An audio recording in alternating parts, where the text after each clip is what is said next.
Voilà, et quelle coalition et quelle présidence pour l'Afrique du Sud? On en parle avec notre invité Francis Patindé. Bonsoir. Bonsoir. Vous êtes journaliste, enseignant à Sciences Po Paris. Alors, on vient de connaître des élections législatives en Afrique du Sud. Et ce soir, selon toute évidence, Cyril Ramaphosa devrait être réélu comme chef de l'État.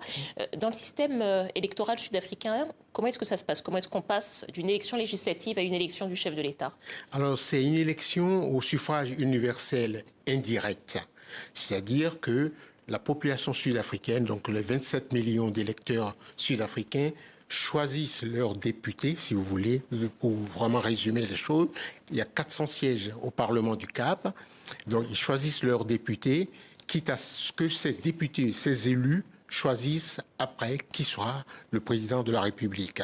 Donc, normalement, automatiquement, on sait qui sera le président de la République. C'est le chef du parti dominant à l'Assemblée nationale. Voilà, alors on peut rappeler que l'ANC est toujours le parti dominant à l'Assemblée nationale, mais que pour la première fois depuis la fin de l'apartheid, il a perdu sa majorité absolue. Il a donc dû composer avec d'autres partis. Et les autres partis en question, c'est l'Alliance démocratique, parti libéral, dont on dit souvent qu'il est le parti blanc d'Afrique du Sud. Et puis l'Inkatha, qui a longtemps été le grand rival de l'ANC, c'est le parti nationaliste zoulou.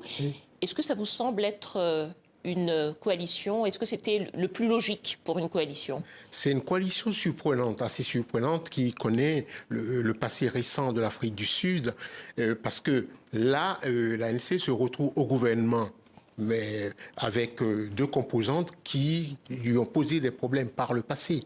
D'abord, les rejetons, ou les successeurs, ou les héritiers du régime d'apartheid, parce que l'Alliance démocratique, comme on dit, ce n'est pas que des libéraux, il ne faut pas se voiler la face. Il y a des libéraux, mais il y a beaucoup de conservateurs dans ce parti. Et c'est un parti à dominante composé de blancs, et avec pour un électorat qui est à la fois blanc et métis. Donc les gens du Western Cape, c'est-à-dire le Cap occidental. Donc, et à côté de ce parti, donc de l'Alliance démocratique, il y a un parti blanc. C'est un parti qui même récemment a voulu se doter d'un chef noir.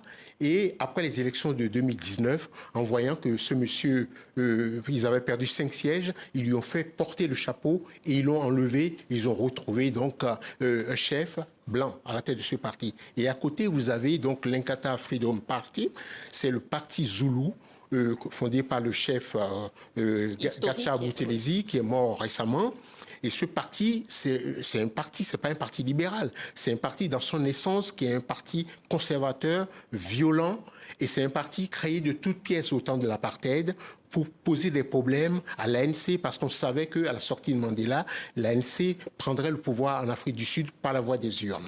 Quelles pourraient donc être les conséquences ou les effets de cette coalition qui semble, je n'ose pas dire contre nature, mais en tout cas avec des zones de divergence très importantes sur la future politique sud-africaine, sur la politique que pourra mener l'ANC au pouvoir? À mon avis, l'importance sera terrible, sera perdue de tout son pouvoir. Pourquoi? Parce que Ramaphosa aurait pu choisir d'autres solutions, c'est-à-dire appeler à ses côtés des petits partis noirs, dont certains sont effectivement un peu d'extrême gauche et tout.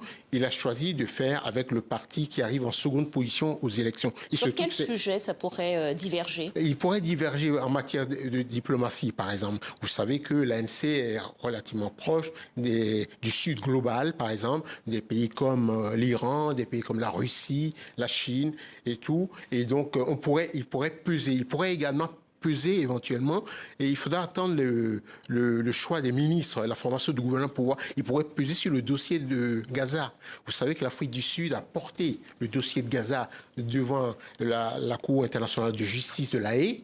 Donc, et que cette affaire est pendante, il y a des instructions en cours, et donc il faudra suivre de très près qui aura les affaires étrangères dans ce gouvernement et qui peut avoir du poids auprès de Ramaphosa pour peser, pour que l'instruction, pour essayer d'affaiblir le poids diplomatique de l'Afrique du Sud et dans ce dossier palestinien.